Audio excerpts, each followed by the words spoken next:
अस्सलाम वालेकुम नाज़रीन, प्रोग्राम हालात हाज़रा में मैं हूं आपका मेज़बान सुहेल मुग़ल। हमारे साथ मौजूद हैं आज़ाद कश्मीर के सीनियर साफ़ी तज़कियाकार जनाब जावेद इकबाल हाशमी। नाज़रीन, आज हम अपने प्रोग्राम में बात करेंगे कि हुकूमत आज़ाद कश्मीर ने एडमिनिस्ट्रेटिव ग्रुप के 2 अफसरान को तरक्याब करते हुए सरदार अदनान खुर्शीद को सेक्रेटरी इत्तलात लगाया है, जबकि DG SDM जनाब मसूदुर रहमान को तीसरी बार हुकूमत आज़ाद कश्मीर ने कमिश्नर मुज़फ़्फ़राबाद तैनात किया है। नाज़रीन, मसूदुर रहमान का शुमार जो है वो आज़ाद कश्मीर के आला इंतज़ामी अफसरान में होता है। उन्होंने आज़ाद कश्मीर में जहाँ भी खिदमत सर अंजाम दी वहाँ पे कारकर्दगी के हवाले से अपनी खूबसूरत यादें छोड़ी हैं और लोग आज भी उनको याद करते हैं। बिलखुसूस दारुल हुकूमत मुज़फ़्फ़राबाद के अंदर उन्होंने बतौर डिप्टी कमिश्नर जितने भी बड़े मंसूबे हैं यहाँ पे बुरहान वानी चौक हो, शाह सुल्तान ब्रिज में लैंड एक्विजिशन का मामला हो, या सेंसिटिव जो एक इशू था यहाँ पे गिलानी चौक में जो सीरत कमेटी का उसको रिप्लेस करना था उसका मामला हो, नीलम पुल हो, अपनी यूनिवर्सिटी चौक का मामला हो, या चेला बांडी चौक का मामला हो, ये सारे जो क्रेडिट हैं ये मसूदुर रहमान को जाते हैं। इन्होंने बतौर डिप्टी कमिश्नर इन तमाम मंसूबों पे पैरा दिया, इन्हें पाया तकमील तक पहुंचाने के लिए अपना जानदार किरदार अदा किया। और आज भी जब मसूदुर रहमान कमिश्नर से DG SDM गए तो उसके बाद वो काम बिल्कुल वहाँ ही रुक गया जहाँ था। एक अहम मंसूबा फ्लाई ओवर का, जहाँ जो उसको 4 साल हो गए हैं, वो जूं का तू है। ताहम अब हुकूमत की जानब से मसूदुर रहमान को तीसरी बार जो है वो कमिश्नर मुज़फ़्फ़राबाद तैनात किया गया है कि दारुल हुकूमत मुज़फ़्फ़राबाद के अवाम के लिए एक अच्छी खबर है और ये एक उम्मीद की वो किरण है। अब अवाम ये तोक़ा रखते हैं कि मसूदुर रहमान जहाँ से उन्होंने अपना काम छोड़ा था, जो सफ़र उनका अधूरा था उसको पाया तकमील तक पहुँचाने के लिए वो अपना किरदार अदा करेंगे। बिलखुसूस मुज़फ़्फ़राबाद शहर के अंदर जो इस वक्त जो बहुत ही इश्यूज़ बने हुए हैं, तजव्वुज़ात का जो माफिया है सर ठाए फंग फैलाए वो अपना किरदार अदा कर रहा है। शाह सुल्तान ब्रिज में चौक का बड़ा इम्पोर्टेंट मामला वो भी अभी बकाया है। तो उम्मीद है कि मसूदुर रहमान के आने से जितने भी जो अधूरे मंसूबे हैं उन्हें पाया तकमील तक पहुंचाने के लिए वो एक बार फिर अपना माजी की तरह वो किरदार अदा करेंगे। जी जनाब जावेद इकबाल हाशमी साहब, क्या कहते हैं हुकूमत की जानब से जो मसूदुर रहमान को तीसरी बार कमिश्नर मुज़फ़्फ़राबाद तैनात किया गया है, क्या कहते हैं आप? बिस्मिल्लाहिर्रहमानिर्रहीम। बहुत शुक्रिया सुहेल साहब। आज तो आप ये भूल गए हैं कि आप मेज़बान हैं। मेहमान ने ये गुफ्तगू कर रही थी और आप ये सारी गुफ्तगू आपने कर दी है। कोई बात नहीं है, मुझे पता है कि आपका मसूदुर रहमान साहब के साथ बहुत देरीना और गर्म जोश लग रहा है और आप उनकी तैनाती दिगर शहरियों की तरह आपके लिए भी खुश आइंदा है। आपके जज्बात अपनी जगह, लेकिन ये एक बात जहन में रखें कि जो सरकारी अफसरान होते हैं वो उनकी एक हदूद और क़यूद मुतय्यन होती है। वो उसके अंदर रहकर काम करते हैं, कायदे कानून के मुताबिक काम करते हैं और उनका जो बुनियादी जो मैंडेट होता है वो हुकूमत की अहकामात की अमलदारी होता है। मसूदुर रहमान साहब इनकी ये खूबी आपने बयान कर दिया कि वो जहाँ भी गए उन्होंने अपनी अहलियत और सलाहियत बुरवे कार लाई और कुछ करके दिखाने की कोशिश की। यही वजह है कि मुज़फ़्फ़राबाद में जब भी तैनात रहे उन्होंने मुज़फ़्फ़राबाद शहर को दारुल हुकूमत के शायान निशान साफ़ सुथरा और कुशादा शहर बनाने की कोशिश की है। इस हवाले से उन्हें वक्त की हुकूमतों की मुकम्मल हमायत मिलती रही है, तब जाकर ये काम मुमकिन हुए हैं। अब ये थोड़ा सा एक मिसहैप हो गया था अवामी एक्शन कमेटी के लॉन्ग मार्च के दौरान। तो अवामी एक्शन कमेटी के मुतालबा पर मसूदुर रहमान साहब को कुछ अर्सा के लिए कमिश्नर के मनसब से तब्दील करके उन्हें DG SDM में तैनात किया गया था। और बस ये DG SDM में उन्होंने जो वहाँ काम किए हैं वो इंतहाई तारीखी नोयत के हैं, उन पर बात होनी चाहिए थी। आपने तो उनकी आमद पर जिस जश्न का इजहार किया है वो बहुत खुश आइंदा है। आप इस बात का कोई और मतलब ना लें, लेकिन मसूदुर रहमान ने बस ये DG SDM में इस महकमे के जंग को उतारने की कोशिश की है और मुख्तसर वक्त में पूरे आज़ाद कश्मीर में उन्होंने रेस्क्यू 1122 को इस तरह फाल किया है जी कि ये पहले सिर्फ बराए नाम लोग सिर्फ नाम सुनते थे इसमें अपने का। लिखा हुआ था जी कि 1122, लेकिन आप अगर डायल करें तो अगर लाइन नहीं थी तो इन्होंने ये कम अज़ कम एक ये बात तो प्रैक्टिकल कर दी थी कि अब आप रेस्क्यू 122 का नंबर डायल करें तो आगे से कोई ना कोई बोलेगा। मुजफ्फराबाद में उन्होंने एक हेल्थ इमरजेंसी सेंटर भी कायम किया और इसी तरह मीरपुर में भी उन्होंने उसके लिए जगह हासिल कर ली थी। दीगर NGOs के साथ मिलकर उन्होंने इस इदारे को फ़ाल करने के लिए, SDMA को फ़ाल करने के लिए और वाटर रेस्क्यू सेंटर जो है ना वो पूरे आज़ाद कश्मीर में उन्होंने बनाए और वज़ीर आज़म ने उन्हें मुकम्मल जो है ना वो सपोर्ट मुहैया की। अब मसला ये होता है जी सोहेल साहब के काम करने की नीयत हो तो असबाब पैदा होते हैं। मसला सिर्फ नीयत क्या है, अगर आप काम करना चाहें तो कोई रुकावट हायल नहीं होती। बाकी अफसरान जो हैं वो मुजफ्फराबाद के साथ उनकी वो दिलचस्पी नहीं हो सकती जितनी मसूद रहमान साहब की है, क्योंकि मसूद रहमान साहब जो हैं वो यहाँ के सन ऑफ साहिल हैं और शहर को अपना शहर समझते हैं और अपने फ़र्ज़ को भी फ़र्ज समझते हैं और ये हुकूक और फ़राइज़ के को मिलाकर जो है ना वो काम करते हैं। तो मुजफ्फराबाद में उन्होंने जिस दिलजमी के साथ जिस मेहनत के साथ पहले काम किए हैं, अगर उसी जज्बे और जोश के साथ और उन्हीं वसाइल के तहत उन्हें मौका मिला तो वो यकीनन मुजफ्फराबाद शहर के जो देरीना मसाइल हैं वो हल करने में कामयाब होंगे। इस वक्त ज़रूरत जो है वो ये है कि उन्हें अच्छी टीम दी जाए, उनके साथ अगर अच्छी और काबिल एतमाद टीम होगी जो मुजफ्फराबाद में जो इश्यूज़ है ना मुजफ्फराबाद के, को सिर्फ सेहत सफाई और तजावज़ात का इशू नहीं है, ये दारुल-हुकूमत में जो शहर है ये एक मनसूबाबंदी प्लानिंग के तहत बनना चाहिए था, मास्टर प्लानिंग होनी चाहिए थी। मुजफ्फराबाद शहर जो है ना इसके लिए कोई मास्टर प्लानिंग नहीं है, कोई सेवरेज का सिस्टम नहीं है, आबादी बहुत तेज़ी के साथ बढ़ रही है, नदी नालों में जो है ना वो तजावज़ात इस कदर ज़्यादा हो गई हैं कि आपको मज़ीद कोई डिज़ास्टर अगर हुआ तो बहुत बड़ा और नाकाबिल तराफी नुकसान होगा। मैं आपकी बात को सेकंड करना चाह रहा हूं कि अगर मसूद रहमान को हुकूमती सरपरस्ती हासिल नहीं होगी, उन्हें वसाइल मुयसर नहीं होंगे, एक अच्छी टीम उन्हें मुयसर नहीं होगी, तो जो ख्वाब है शहरियों का कि दारुल हुकूमत को शान निशान बनाने का, क्या वो पूरा हो पाएगा? कि मुजफ्फराबाद के शहरियों का ये फ़र्ज़ है कि वो मसूद रहमान साहब के साथ ताउन करें।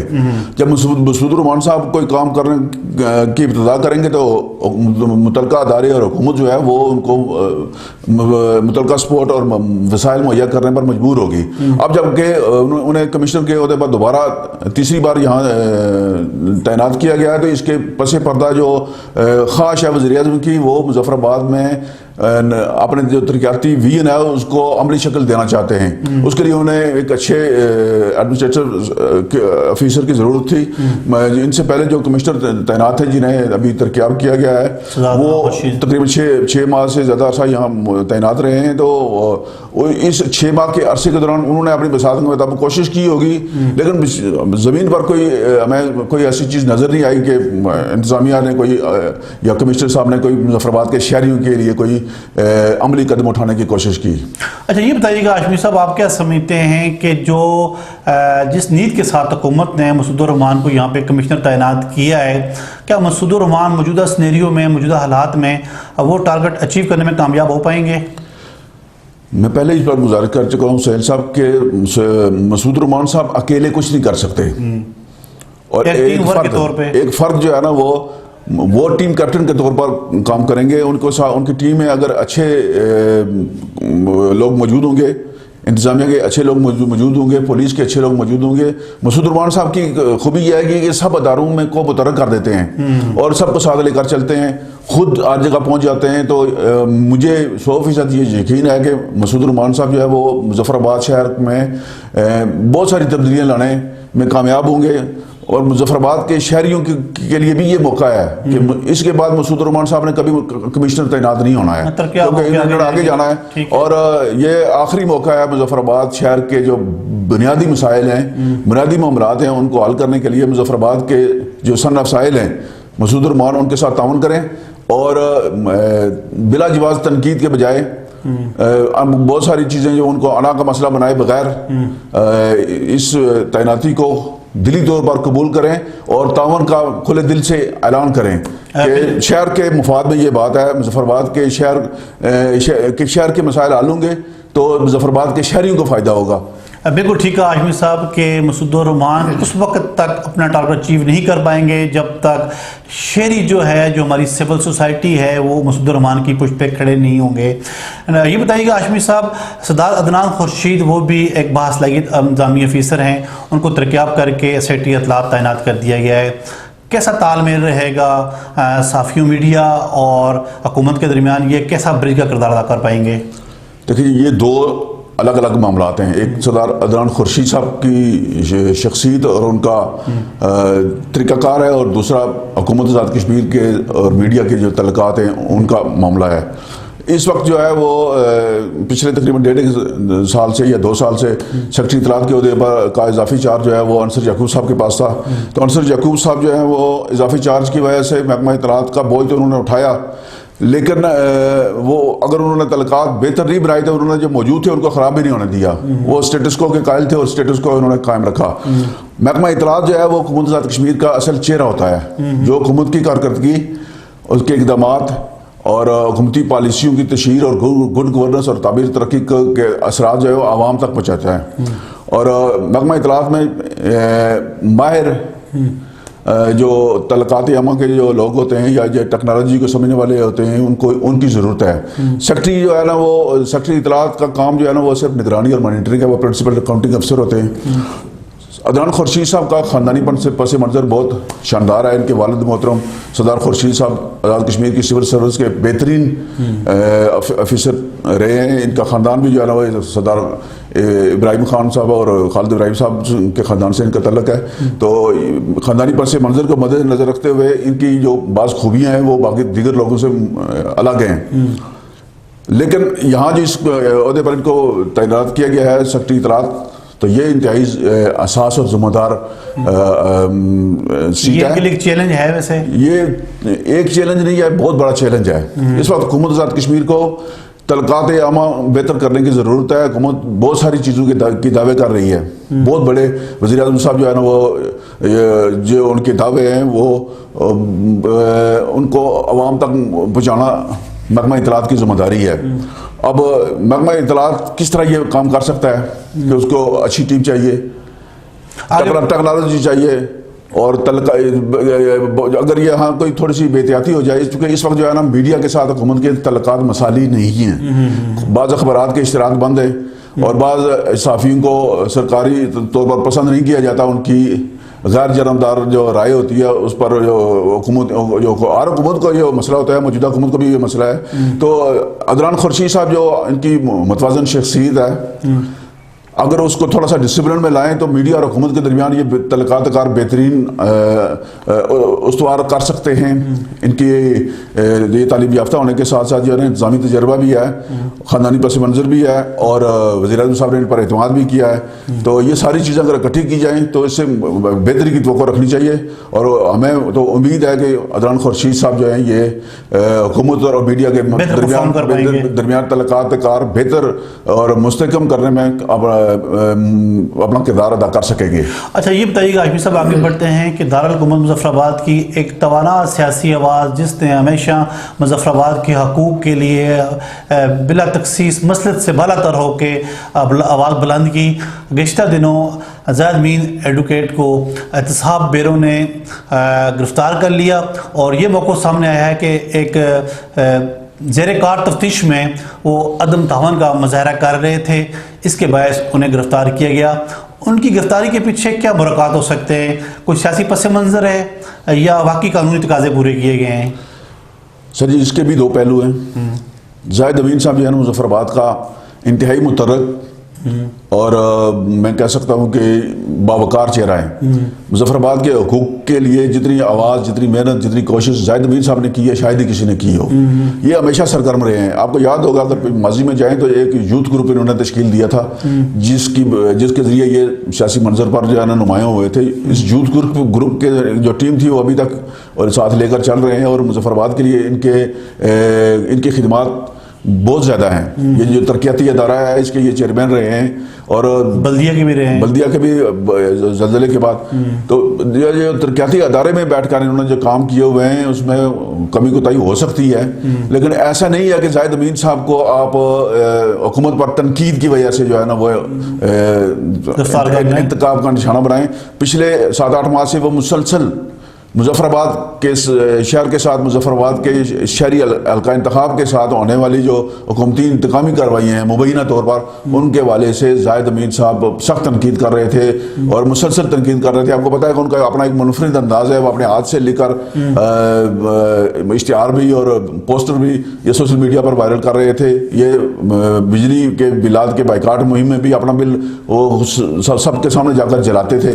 तो इनकी जो तनकीद थी वो कैलकुलेटेड तनकीद होती थी रिकॉर्ड की रोशनी में। तो इन्होंने ये मुजफ्फराबाद में लोगों के अंदर ये बात बड़ी हद तक मजबूत अच्छे अंदाज से ये साबित कर दी थी कि हुकूमत जो है ना वो मुजफ्फराबाद के साथ मुखलस नहीं है।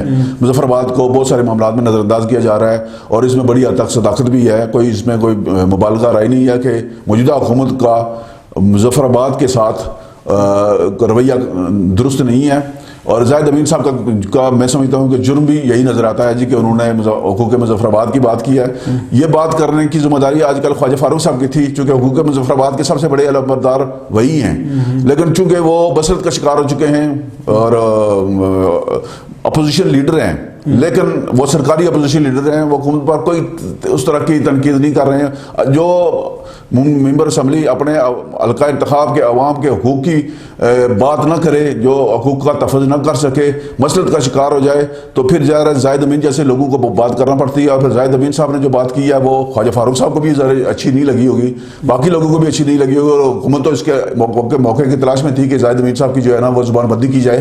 तो उनकी गिरफ्तारी जो है वो एहतसाब ने जिस केस में की है, अभी तक उनके खिलाफ कोई करप्शन या अख्तियारात के नाजायज़ इस्तेमाल का कोई केस नहीं है। अभी इल्जामात हैं, इंक्वायरी चल रही हैं, तो इंक्वायरी में ज़बरदस्ती शामिल करने की कोशिश की गई है। ये बताइएगा हाशमी साहब, बिल्कुल आपने ठीक कहा कि जाहिद अमीन हमेशा जो है अवामी हकूक़ के साथ जुड़े रहे और उन्होंने आवाज़ भी बुलंद की। गेज़िश्ता रोज़ साबिक़ वज़ीर-ए-आज़म राजा फारूक हैदर खान ने थुरी जो रेस्ट हाउस है जहाँ जाहिद अमीन एडवोकेट को कैद रखा गया है, वहाँ उनसे मुलाकात की है।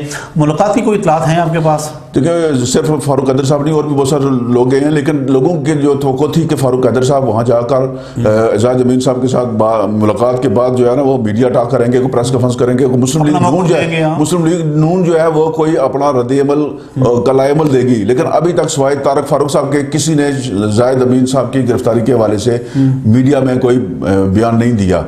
लोग या तो मसलत का शिकार हैं या खौफजदा हैं। जाहिद अमीन जो है ना ये एक बहाना है, निशाना कोई और है। ठीक है, तो सबको जो है ना वो कम अज़ कम मुस्लिम लीग नून को इस हवाले से जो है ना वो मसलत का शिकार होने के बजाय जो है ना वो अपना सियासी किरदार अदा करना चाहिए। और ये जाहिद अमीन साहब मुस्लिम लीग नून के मुजफ्फराबाद में इंतहाई मुतहर्रिक कारकुन हैं। इनकी जो सरगर्मियाँ हैं वो इनके मुस्लिम लीग नून के ही कुछ लोगों को शायद पसंद ना हो, लेकिन मुजफ्फराबाद के अंदर जाहिद अमीन एक तवाना आवाज़ है। इस आवाज़ को खामोश करने की कोशिश की गई है और मुस्लिम लीग नून की क़यादत की ये जिम्मेदारी है कि वो जाहिद अमीन की गिरफ्तारी के खिलाफ शदीद रद्द-ए-अमल दे। इस मामले में खामोशी जो है ना ये मुस्लिम लीग नून के आज़ाद कश्मीर भर के कारकुनों के लिए जो है ना वो बाइस तशवीश है। बहुत शुक्रिया जनाब जावेद इकबाल हाशमी साहब। नाज़रीन, आज हमने बहुत अहम मौज़ूआत को ज़ेर बेस लाया। अगले प्रोग्राम में नए मौज़ूआत, नए सवालात के साथ फिर हाज़िर होंगे। तब तक के लिए दीजिए इजाज़त। अल्लाह हाफ़िज़।